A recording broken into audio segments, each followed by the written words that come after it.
بسم اللہ الرحمن الرحیم۔ ارسم ایجوکیشن سینٹر کے ناظرین السلام علیکم ورحمۃ اللہ وبرکاتہ۔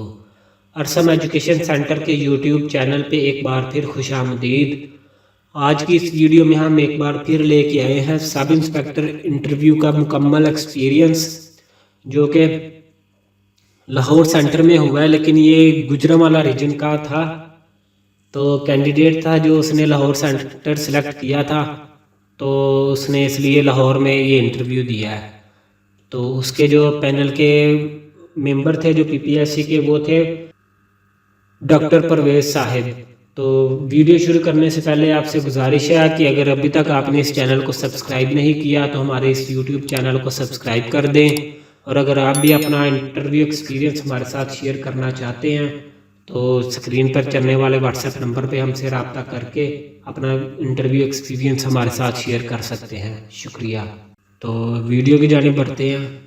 تو جی ناظرین، یہ سب انسپیکٹر انٹرویو ایکسپیرینس ہے، لاہور سینٹر میں ہوا تھا، سرگودا ریجن کا۔ تو یہ انٹرویو نمبر 12 ہے جو ہم اپلوڈ کر رہے ہیں۔ اس سے پہلے بھی ہم نے انٹرویو اپلوڈ کیے ہیں جو آپ کو ہمارے اس چینل پہ مل جائیں گے، جن کے لنکس بھی ہماری اس ویڈیو کی ڈسکرپشن میں موجود ہیں۔ تو آپ یہ ویڈیو مکمل دیکھنے کے بعد ان لنکس پہ کلک کر کے وہ انٹرویوز بھی دیکھ سکتے ہیں، تاکہ آپ کی مکمل طور پہ جو بھی رہنمائی وہ ہو سکے۔ السلام علیکم، میرا نام رانا ابو ہریرہ ہے۔ میں سرگودا ریجن سے ہوں، لیکن میرا انٹرویو لاہور سینٹر میں ہوا تھا۔ کچھ دوستوں نے مجھے کہا کہ اپنا انٹرویو ایکسپیرینس شیئر کروں، تو اس سلسلے میں شیئر کر رہا ہوں۔ میرا انٹرویو نمبر 17 پر تھا، ٹوٹل 20 لڑکے انہوں نے بلائے تھے۔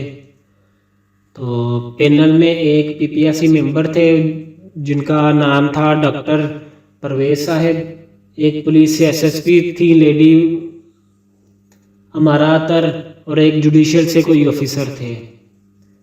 تو جب میری باری آئی اور پی این نے دروازہ کھولا تو میں اندر گیا اور السلام علیکم کیا۔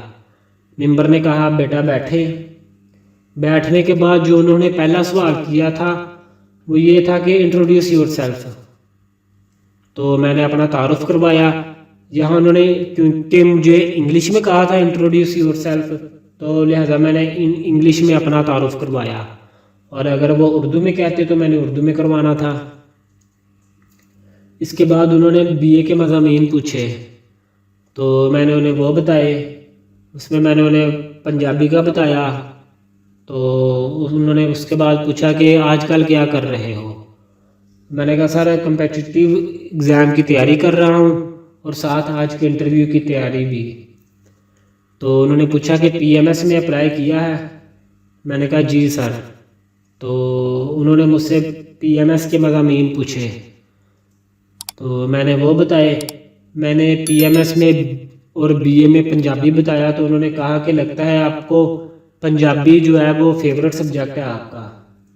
تو میں نے کہا نہیں سر فیوریٹ سبجیکٹ نہیں ہے، لیکن یہ سکور اچھے دے جاتا ہے، تو اس لیے میں نے یہ سلیکٹ کیا ہوا ہے۔ تو اس کے بعد انہوں نے کہا کہ پھر پنجابی تو آپ کو آتی ہی ہوگی، تو آپ بتائیں کہ آپ کا پسندیدہ شاعر کون سا ہے؟ میں نے کہا کہ بابا فرید گنج شکر۔ تو انہوں نے اس بارے میں تو کوئی سوال نہ کیا، اور پھر کہا کہ اچھا آپ بابا بلے شاہ اور میاں محمد بخش کا کمپیریزن کریں۔ تو میں نے دونوں کی شاعری کے جو تھیم تھے وہ بتائے کہ بابا بلے شاہ نے اپنی شاعری میں کس چیز کو فوکس کیا اور میاں محمد بخش نے کس چیز کو فوکس کیا، وہ اس لحاظ سے میں نے کمپیریزن کر دیا۔ تو اس کے بعد انہوں نے کہا کہ میاں محمد بخش کا کوئی شعر سناؤ۔ تو میں نے ایک شعر سنایا، لیکن اس میں ایک لفظ غلط بول گیا تھا۔ مثلا لفظ صحیح تھا، لیکن وہ اس کی جگہ کہ اس کا دوسرا لفظ آنا تھا، تو اس میں انہوں نے میری کریکشن کر دی۔ تو اس کے بعد انہوں نے کہا کہ ایک اور شعر سناؤ۔ تو میں نے سنایا، تو وہ کہتے یہ تو میاں صاحب کا ہے ہی نہیں۔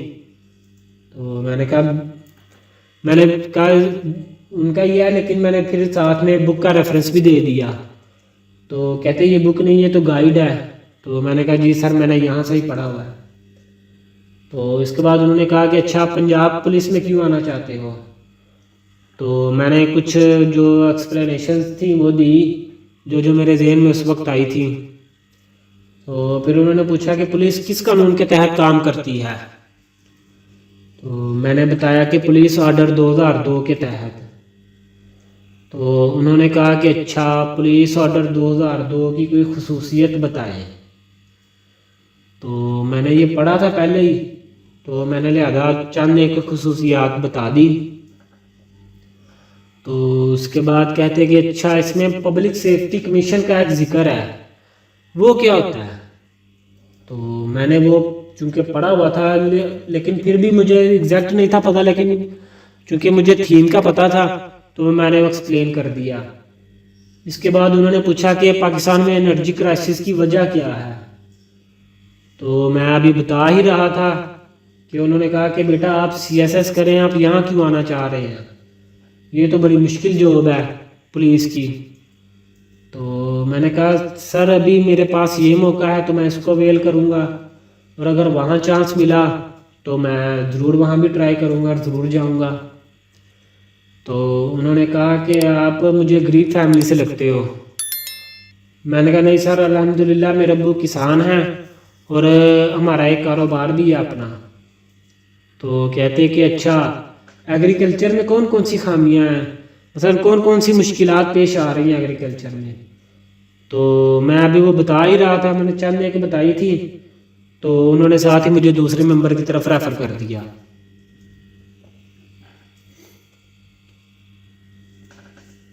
تو انہوں نے پہلا سوال کیا کہ سی پیک کے بارے میں کیا جانتے ہو. میں نے اس کی تفصیل بتائی. تو کہتے اس میں کون کون سے علاقے ہیں، میں نے بتایا. تو کہتے کہ ایسٹرن ایریا میں کون سے راستے ہیں، میں نے وہ بتائے. تو کہتے نہیں میں نے شہر پوچھے ہیں، میں نے صوبوں کا نام بتا دیا تھا کہ بلوچستان سے ہوتا ہوا یہ گلگت بلتستان سے ایسے میں نے بتایا تھا. تو کہتے نہیں شہروں کے بتائیں، شہروں کے نام بتائیں. تو میں نے کہا سوری سر کیونکہ مجھے صحیح نہیں آتے تھے تو لہٰذا میں نے سوری کہنا مناسب سمجھا. تو اس کے بعد کہتے کہ ایکٹ اور آرڈیننس میں کیا فرق ہے، میں نے فرق بتایا. تو کہتے کہ آرڈیننس صرف صدر ہی پاس کر سکتا ہے. میں نے کہا جی سر. تو کہتے کہ آر یو شور، میں نے کہا جی سر شور، آرڈیننس جو ہوتا ہے وہ صدر ہی پاس کر سکتا ہے. اس کے بعد کہتے کہ رسول اور نبی میں کیا فرق ہے. تو میں نے وہ بتایا. تو پھر انہوں نے مجھے SSP صاحب کی طرف ریفر کر دیا. تو انہوں نے مجھ سے پوچھا کہ پاکستان کا کنوکشن ریٹ کیا ہے. تو یہ اس کے بارے میں مجھے کوئی آئیڈیا ہی نہیں تھا، تو میں نے سوری بول دیا. تو انہوں نے پوچھا کہ پاکستان میں سوسائڈ اٹیک میں مسلمان کیوں شامل ہیں. تو میں نے کہا نہیں سر ایسا نہیں ہے، اس میں غیر مسلم بھی شامل ہوتے ہیں.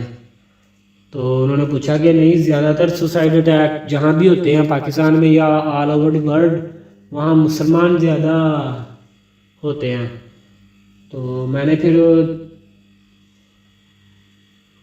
اس کی نیوزی لینڈ کی مثال دے دی، جو نیوزی لینڈ میں ریسنٹلی ہوا تھا کہ ایک جو شخص مسجد میں گن لے کے چلا گیا تھا، انہوں نے کافی مسلمان شہید کیے تھے.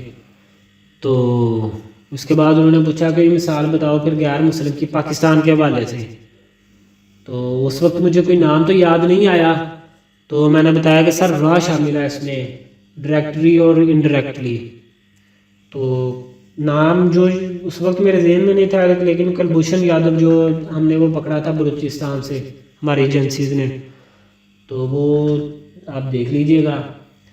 اس کے بعد انہوں نے پوچھا کہ اسلاموفوبیا کیا ہے. میں نے وہ بیان کیا اسلاموفوبیا کے بارے میں. تو انہوں نے کہا کہ یہ نیپ کیا ہے. تو اس کے بارے میں نے تھوڑا سا پڑھا ہوا تھا کہ یہ نیشنل ایکشن پلان ہے. تو انہوں نے پوچھا کہ یہ کیوں بنا. تو میں نے تفصیل بتائی APS حملے کی جو دسمبر 2014 میں ہوا تھا.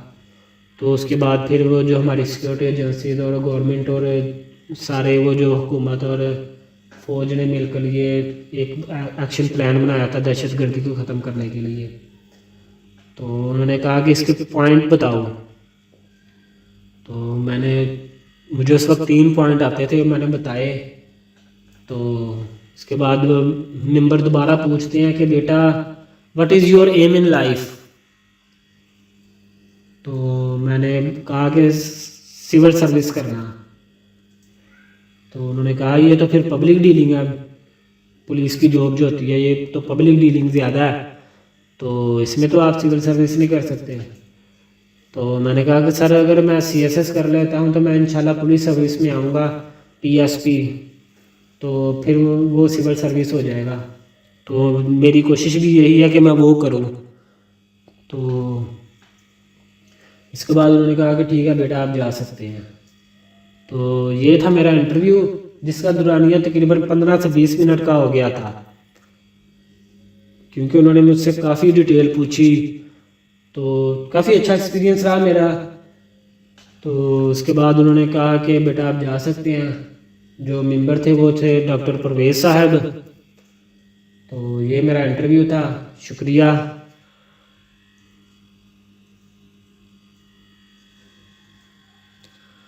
تو جی ناظرین، اگر آپ بھی اپنا انٹرویو ایکسپیرینس ہمارے ساتھ شیئر کرنا چاہتے ہیں تو نیچے دیے گئے واٹس ایپ نمبر پر رابطہ کر کے شیئر کر سکتے ہیں. شکریہ. اور اگر ابھی تک آپ نے اس چینل کو سبسکرائب نہیں کیا تو ہمارے اس YouTube چینل کو سبسکرائب کر دیں تاکہ فیوچر میں بھی ہماری طرف سے ملنے والی ویڈیوز کی نوٹیفیکیشنز آپ کو بر وقت مل سکے. شکریہ.